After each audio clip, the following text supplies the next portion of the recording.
Hello everybody, this is Dr. Kenneth Reid and welcome to the webinar. The title is The Science of Change. I guess you're probably wondering, well, why talk about change? Well, in my experience as a coach, after a few years, traders tend to get stuck. Not losing much, but not able to make their own breakthrough. In this webinar today, I'll show you one way to get leverage on that problem. So by way of introduction, I have a PhD in clinical psychology. I've been a trader since 1996. I started coaching in 2001. I am also a competitive tennis player. More about that in a minute. The presenters today at this conference are mostly talking about methods. I love methods. I love trading methods. I've studied hundreds of trading methods. One of the reasons I coach is because I get exposed to so many different trading methods. The ones I like the best are KISS methods. They're stupid simple. Today, we're actually not going to talk about trading methods, about specific methods. That said, I do want to remind you that you absolutely, definitely need a good technical method. But it doesn't have to be complicated. It doesn't have to be the Holy Grail. It just needs to be robust. And you need to know the market conditions, when it will work and when it won't.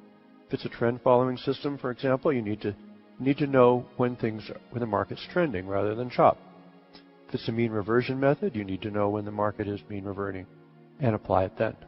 The key piece is that you need to then trust it and master it. And that means kind of like getting married to it.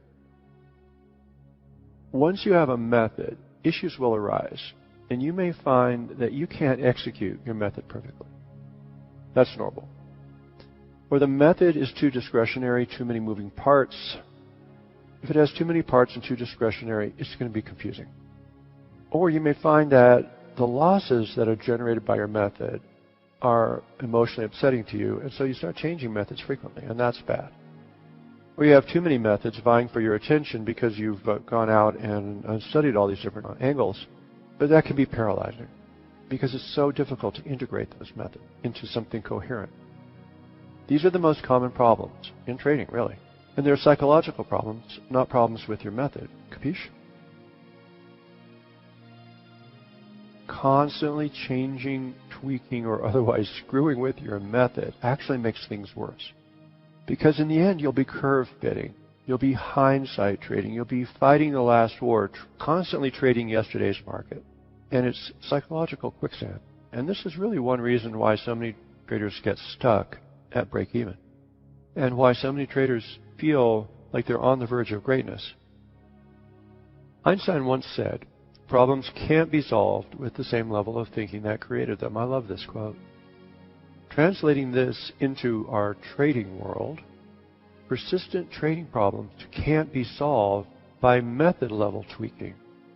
Which isn't to say that your method can't be improved, maybe even constantly improved, but it should be improved in very small amounts on the weekends. And very carefully, very sparingly, so that you avoid curve fitting, you avoid trading last week's market and creating a method that would have traded that market great. Okay? That's not the way to do it. That's why today we're going to talk about the psychological aspects of optimizing execution. Not your method, but your execution. About what gets in the way and how to fix it so that we can get the best performance possible from our own brain and our existing method. There are multiple factors that sabotage perfect execution. And my top four are impulsiveness, confusion, lack of discipline, and fear. These are all slightly different factors. They also overlap a lot of times. And fear is usually present in the three other elements. So how can we get leverage on these adverse factors, specifically and most importantly, the factor of fear? That's the key piece. In the end, guys, gals, you need to trade without fear. If you're trading with fear, you will lose, or you'll break even.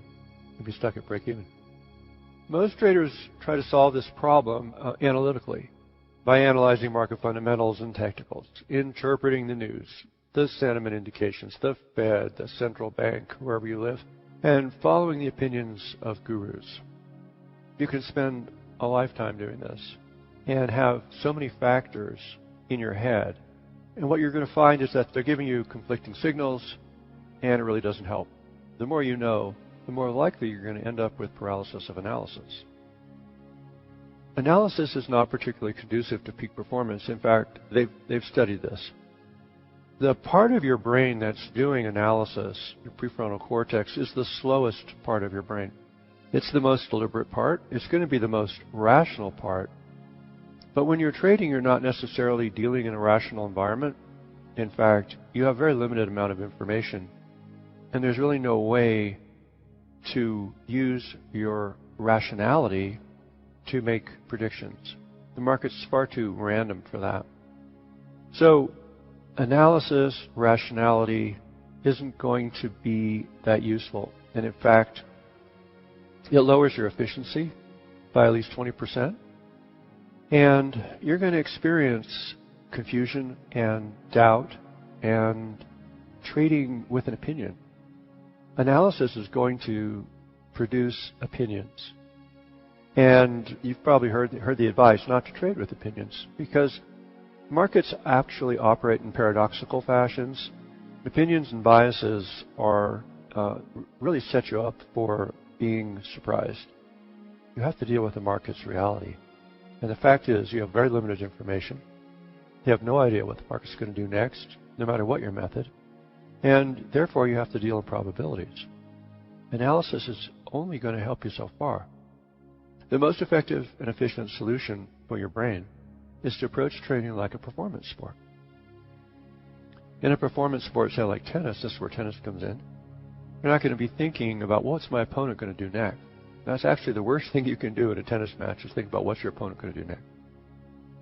You only need to think about what you're going to do next. That's it.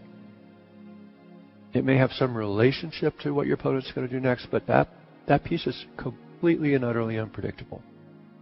You need to simply be in the present, see what your opponent is doing, maybe, if that's part of your strategy. But you're not going to have time to analyze a lot. You're going to need to be in a different state of mind, okay, in a performance state of mind. It's completely different than analysis. So in other words, my suggestion is stop thinking so much. For those of you that are very analytical, and I respect analysis, but it's just not going to help you in trading that much. It really won't. And in fact, the most successful people in trading are not the most, don't have the highest IQs, and not the most analytical. They're a little bit more like Forrest Gump. They are following the trend, or whatever they're following. They're following it very well. They're following it consistently, like Forrest Gump would follow his sergeant's orders. I suggest you mentally model your trading like a sports event, sports performance, or musical performance. Because if you think too much while you compete or perform, you'll miss stuff. You'll lose rhythm. You will freeze. You'll distract yourself, you'll second guess yourself, etc. If you think about your trading, these are probably the things that happen for you when you're not trading well, when you're missing out, when you've just gotten on the wrong side of the trade. You're thinking too much. You're predicting too much. The whole idea of predicting is a complete mistake in trading. You never want to predict. You simply want to observe. You have an edge that tells you that you have a positive expectancy of the market doing something, but you don't want to. It's not the same as a prediction. Predictions are a little too finite. You need to think in fuzziness, and you need to be completely and utterly prepared to be wrong. And in fact, you need to assume that you're going to be wrong. That's what Mark Douglas means when he talks about assuming risk. You absolutely have to assume that you're going to be wrong in this trade, every time. This leads us to a discussion of tennis, because most of what I've learned about peak performance comes from applying the principles of 21st century sports psychology to my own trading and my clients. And I do trade. I trade every day. I trade the NQ mostly. Crazy market. So, what am I talking about when I say principles of 21st century sports psychology? Well, it's neuroscience. Neuroscience. Understanding how the various regions of the brain interact is the new neuroscience. functional MRIs and all sorts of cool hardware. It's already impacting performance at the Olympics, these new insights. 74 Olympic records were broken in Beijing in 2012. 4 years later in Rio, 91 Olympic records were broken. That 22% improvement is about 3 times the historical rate of improvement over the last 50 years. Modern breakthroughs in sports performance are largely due to a new skill. What do you think it is? It's a really, really cool skill. And it's a skill you want to know about and you can learn. It's new because in the 20th century, nobody knew how to optimize whole brain function in real time. So sports coaching was based on an appeal to willpower, which is really not even 20th century. It's sort of 19th, 18th, 17th, 16th century. It's summed up by the quote attributed to Vince Lombardi, the football coach, winning isn't everything, it's the only thing. But what happens when you are relying on willpower is in the end, you're going to be fighting yourself. And that's the catch-22 of this whole old paradigm approach to performance. And as a result, the athletes that relied on this approach and were coached in this way never realized their full potential because they were always, to some degree, fighting themselves. The belief in the power of willpower became a meta problem, and that blocked progress. That's what I'm saying. If you're stuck in your trading, you may be experiencing a meta problem where you're blocking yourself. You're fighting yourself. This is the experience of stress in trading, the experience of anxiety. There's a part of you that wants to put on risk and another part that wants to run the other way. That's one foot on the gas, one foot on the brake, and that's going to keep you stuck. It's going to keep you spinning your wheels and frustrated. You'll be expending a tremendous amount of energy, but you're not going anywhere. And if that's true for you, I want to help you get unblocked. I want to help you get unstuck. I want to help you get past that place where you're, in the end, your own worst enemy. But you're trying to be your own best friend. So it's not that you're really sabotaging yourself. You're, on the one hand, trying to stay safe and take off risk, and on the other hand, trying to put it on. So it's just an inner conflict, an inner contradiction that I think affects, 95% of traders. Because that's the number of traders that don't really become successful. That's the gateway problem, you could say, where you are divided against yourself. So I want to give you an example of athletes that don't have that problem anymore. Okay? And that changed with the arrival of the new millennium. All of a sudden, around the year 2000, we witnessed a profoundly liberating paradigm shift in sports psychology and performance that propagated like wildfire. This is the breakthrough that I think you want as a trader. The first sign of the new paradigm was that world records were suddenly being demolished in action sports. These are like rock climbing, skydiving, snowboarding, skateboarding, that trick ski jumping where you're doing all those flips in the air, surfing, motocross, kayaking, freediving, and more. And sometimes, actually, these records that were set would be broken in a week or two, or in the same month. The level of expertise just went through the roof. And it still hasn't stopped. And people are jumping off buildings and having a really great time. These unbelievable breakthroughs were entirely due to a new mental skill that these young athletes had, I think in a certain way, stumbled upon, and then they had mastered it. And traders need this skill too. So what the heck is it? Well, it's the ability to consciously and consistently invoke a powerful state of mind called flow. What is flow? Flow empowers breakthrough. Tony Robbins-like breakthroughs. And they're kind of like the way this guy is running. They're breakthroughs that just seem to happen naturally, without a tremendous amount of effort. And I'm sure all of you have experienced flow at times. When you've accomplished something that you didn't think you could do, when you overcame a nagging obstacle for the first time, take a moment and recall, what was that like for you? How did you do it? Did it just happen spontaneously?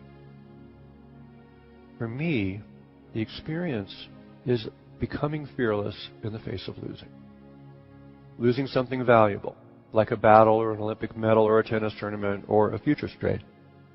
There's something at risk, and in the face of losing that, in the face of that risk, we become fearless.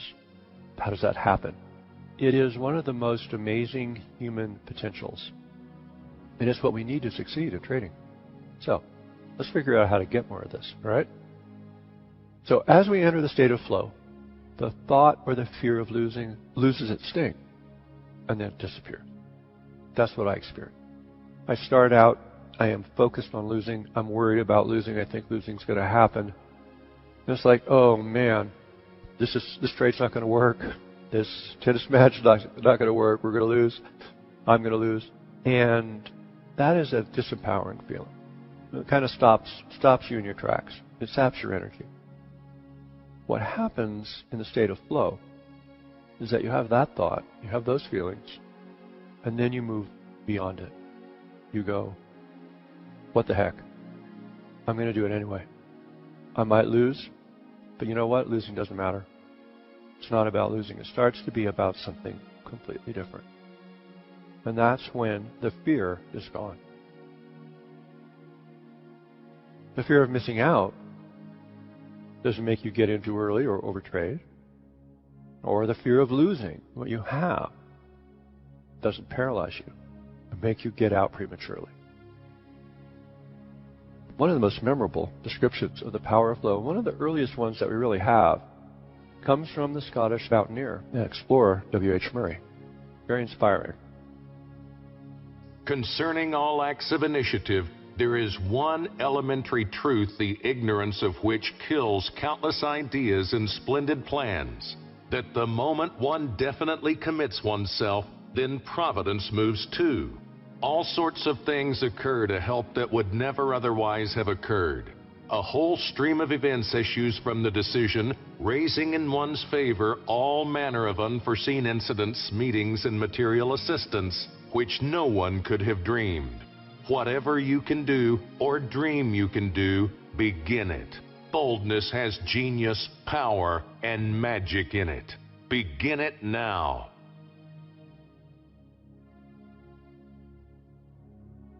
Murray praises the power of commitment because commitment can trigger that bold state of flow. Commitment is the decision to do it anyway, to stay the course, and not just tolerate the risk, but basically lean into the risk. It's like in tennis, there's two ways to hit a ball. You can be passive or even kind of defensive, flat-footed or on your heels, or you can be 100% committed to your shot. And commitment, making that commitment, is what triggers this bold state of flow. It is going for it without any hesitation whatsoever. But see, it's not commitment to winning, per se. It's a commitment to engagement. In flow, you don't rely on willpower, you rely on skills. When you engage, you are relying on what you have thoroughly practiced. Fear of losing is fear of outcome, fear of a bad outcome. When you make the commitment to be thoroughly engaged and to rely on your skills, you stop thinking about outcome. You completely stop thinking about outcome. And where do you go? You go into the moment. You go fully present. And in flow, when you're fully present, you can execute your skills pretty much perfectly. It takes effort, but there's no tension, no stress, because for the first time, you're not fighting yourself. You're not in that state where you're split between wanting to take risk off and wanting to put risk on, wanting to be in it and wanting to be on the sidelines safe. Basically, for most traders are caught between two types of fear. Fear of missing out, fear of losing. Well, gosh, that's an awful place to be. Don't you think? No wonder people get paralyzed. No wonder people get confused. No wonder people get stressed out. And when you're stressed, you couldn't trade yourself out of a paper bag. With flow, you're not fighting yourself. You are in total alignment with yourself. Whatever your skill level, that's the level at which you can trade and perform. That's the level. And there's nothing going to get in the way of that. you become dangerous at that point. Because flow stops the inner chatter, the negative self-talk, the hope, the fear, focus on the future and outcome, and plugs you into the 3 C's, which is clarity, consistency, and confidence. That's what you get. That's the state of flow in a nutshell. At least my experience of flow. Clarity, and I know what I'm supposed to do. Consistency, so I'm not thinking about anything else, so I can do it consistently. Confidence, because I am 100% engaged. It's not that I have confidence in the outcome, I have confidence in my execution. That's all I have. It's not about outcome, it's about execution. Confidence to commit fully to my execution. 100% committed. So in the state of flow, probably feel strangely calm. You are the eye of the storm. You're not in the eye of the storm, you are the eye of the storm, which means you're both calm and energized at the same time. That's why people love this state. This is the state you want to be in when you trade. And I think this is the opportunity that all traders have. Take advantage of the fact that in a risk environment, which is what we're in as traders, the amazing gift of that is that you can experience the state of flow every day. I mean, really, maybe every trade. Flow can't usually happen all by itself. It requires a specific type of challenge for flow to happen most often. Well, what is that kind of challenge? What type of challenge is that? It's a challenge that's incrementally more difficult than we have previously been capable of. Incrementally. It's one step beyond what we believe is possible or likely. What we think is possible or likely is that we're going to lose. We put this trade on, we're going to lose. Or the trade starts hesitating and we go, we're going to lose, we're going to lose. If that belief is derived from fear, then you're not in flow. That belief or assumption or analysis may be accurate, and if you are not in a state of fear, you may actually be able to perceive that fairly early and get out with a small loss. Very common, actually. It's a good way to trade. But if you're exiting based on fear of losing, then you're not in flow at all. You're simply trading not to lose. That's exactly the opposite of flow. I hope you understand that. So your challenge in experiencing flow, in creating flow for yourself, is to make sure that you're not motivated by fear. That the decisions you make are motivated by your objective perceptions that are not based on fear. You may win the point, you may lose the point. It doesn't really matter. We're not in control of that. We're not in control of the winning or losing. What you can do in trading is to exit before you take a full stop. I do that a lot. A lot of really good traders have lots of break-even trades or roughly break-even trades because they can objectively perceive what the market is doing and they limit their losses, but not out of fear. It's just a tactic. It's a tactic to keep losses small, which is what we have to do. We don't have to keep them small based on fear. We keep them small based on statistics because our winners need to be bigger than our losses. There are times when flow feels heroic, like in a tennis match, like trading when the markets are particularly volatile, like they have been lately. But at other times, flow is simply going to feel good. It's going to feel normal. It's going to feel like sweet focus. The kind of focus you get when you're doing something that's really engrossing and engaging, and you're doing it well. And here's an example of that. Yesterday, 16th of June, I finished a 3-month coaching program with a client. When we started, he was a very hyperactive trader. He was making, 30, 50 trades a day sometimes. And he's a dentist and he was trading at work while his patients were getting numb. That's a pretty serious sign of trading addiction. And therefore, I wasn't sure how far we would get in 3 months because he had lost 6 figures trading stocks. He'd blown a few futures accounts already. And he was clearly addicted and out of control. So the first thing we had to do was get the metaphorical needle out of his arm. He was mainlining trading. So I immediately asked him to eliminate trading after 8 a.m., which was when his staff arrived. That means he really only had about an hour or an hour and a half to trade. He agreed to that. He could see the benefit of that, and that began to help him. After some time on this withdrawal program, he began to calm down. Then we created a simple 3-setup trading method. for the E-mini futures, trading the S&P and maybe some crude, that he could begin to practice and practice and practice. It wasn't that complicated a method. This is the kind of KISS method that I like to recommend. Stupid simple. The good news is after 2 months, he'd integrated these changes, and he was able to execute his method fairly consistently, without drama, without tension, without forcing trades. Not everybody could do this. Not everybody can make these changes that quickly. This is a person who's not essentially an addict. This is a person who doesn't have a lot of adult ADD, for example. So this was an aberration for him that he was able to get out of. In his last week, the most important thing is that his internal state was completely different. He's mostly in a state of flow, but not heroic flow, because it's not so much of a drama for him, trading, but everyday flow. He's absolutely fearless, and he's focused on process, not the money. And he's trading a fair amount still, but he's a scalper and he partials in and out, so I'm not really that concerned about the number of trades he's making. What I am happy about is that his inner state is completely different. It seemed like in the last month something really clicked for you, and you really started to integrate that stuff. And is that correct? Am I correct about that? Can you read that? It's pretty small. And this is just trading the 2 or 3 contracts at a time. Mm-hmm. And I look back yesterday and I thought, holy cow, I did pretty good. I mean, I knew I was doing well because I was waiting on setups and stuff. And I was patient. I wasn't hurried. I wasn't really needing to trade. If there wasn't a trade, or if there wasn't a setup that we had down on my card things, I'd take it. I just think, well, forget it. It's just hard to explain, but my inside feelings when I'm trading now, I'm not all jumpy and gimpy and just, all over the place.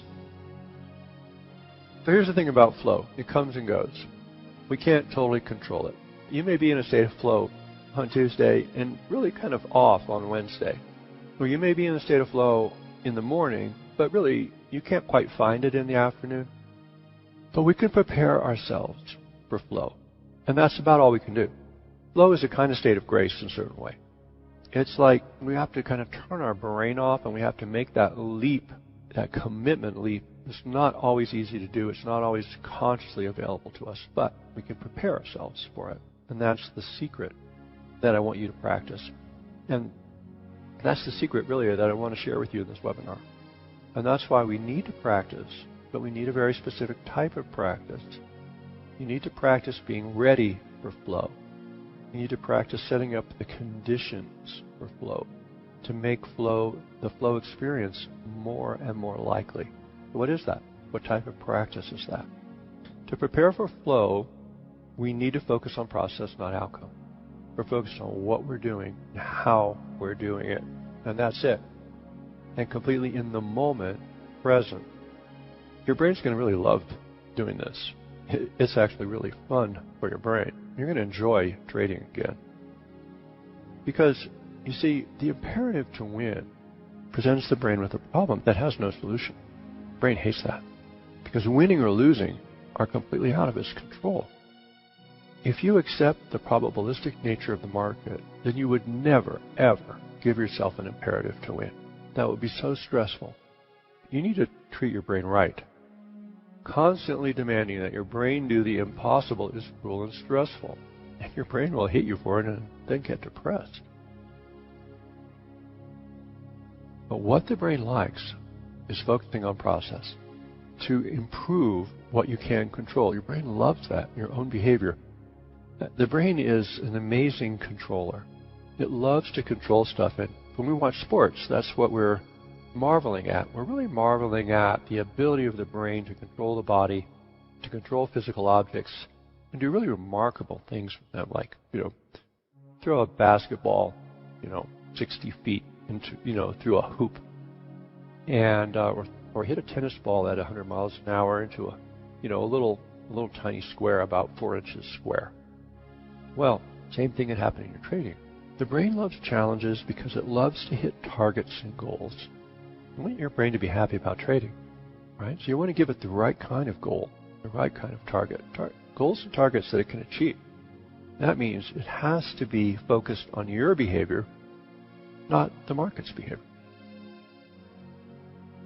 So if all this makes sense, if you want the experience of flow, if you want fearless trading, which is what we're talking about today, the experience of flow is fearless trading, then what's your next step?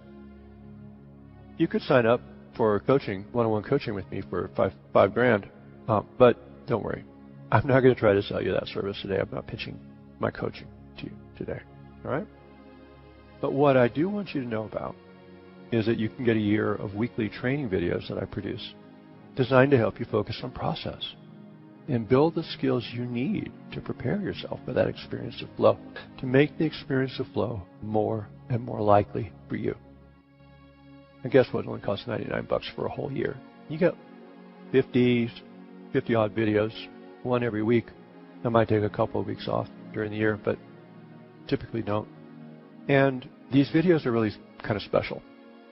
I've been publishing these weekly videos for a year, and I'll show you some of the recent topics about impulsiveness, about praise and pressure, journaling, addiction, personality, hindsight trap, money trap, fear of missing out, overtrading, rule following, mindfulness.